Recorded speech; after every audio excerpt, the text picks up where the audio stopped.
Hello and welcome to our next video log for the bridge. Today's subject is the Northern Gateway Pipeline. What is the Northern Gateway?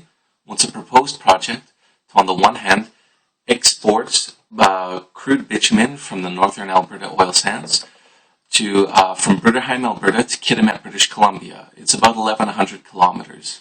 On the other hand, there would be natural gas being sent to northern Alberta in order to power the development of projects in the oil sands up there.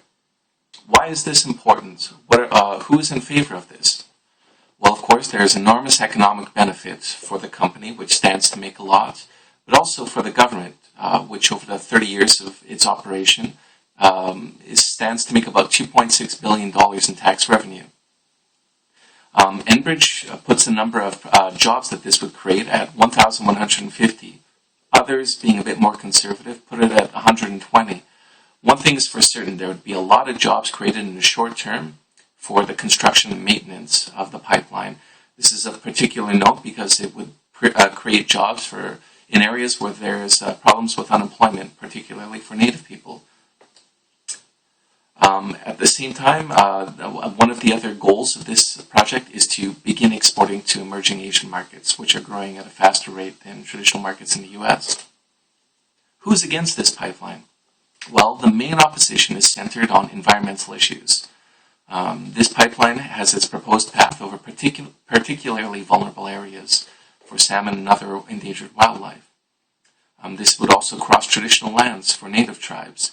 And there's also potential for a catastrophic oil spill on Canada's Pacific coast. It should be taken into account that Enbridge's record, the company which is behind this pipeline, is not the cleanest. They were recently held responsible for the largest inland oil spill in American Midwest history, which took place in Michigan. So why does this matter to the Canadian Federation? What does this have to do with federalism?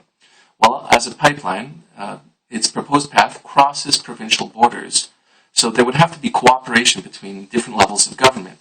This would include the federal government, provincial governments, British Columbia and Alberta, and perhaps more interestingly, Native Canadians will play a role in the decision-making process. On a purely legal basis, there are plenty of complications.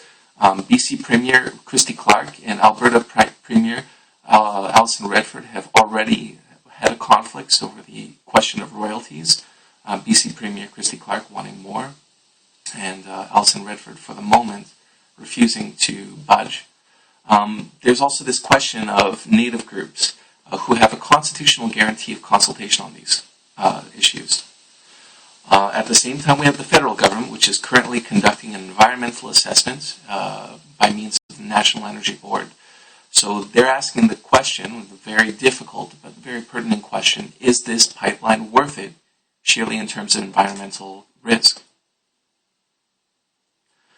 So Enbridge has described this project as a nation-building project in the vein of the St. Lawrence Seaway or the Canadian Pacific Railroad.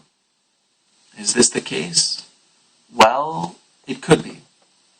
In terms of Canada becoming an energy superpower, keep in mind we have the third largest oil reserves in the world, most of which are located in this area in the northern Alberta Athabasca oil sands.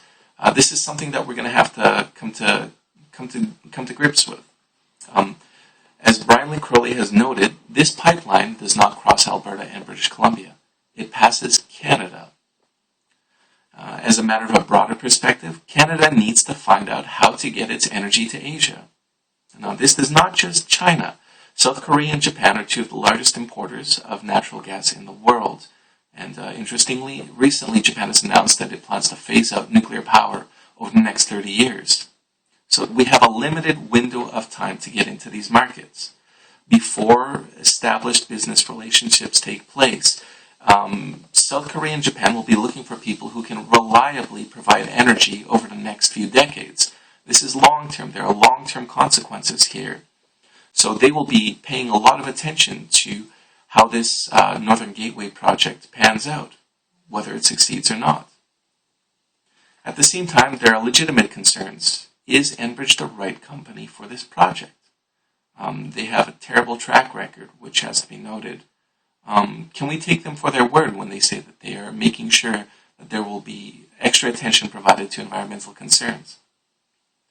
Regardless of what happens, the Northern Gateway is an immensely important project in terms of Canada's long-term national energy strategy. Now, will tensions in the Canadian Federation make it impossible? Or even, is this the right project for this time? Well, I guess we'll have to see. Stay tuned for more videos, and thank you for tuning in this week.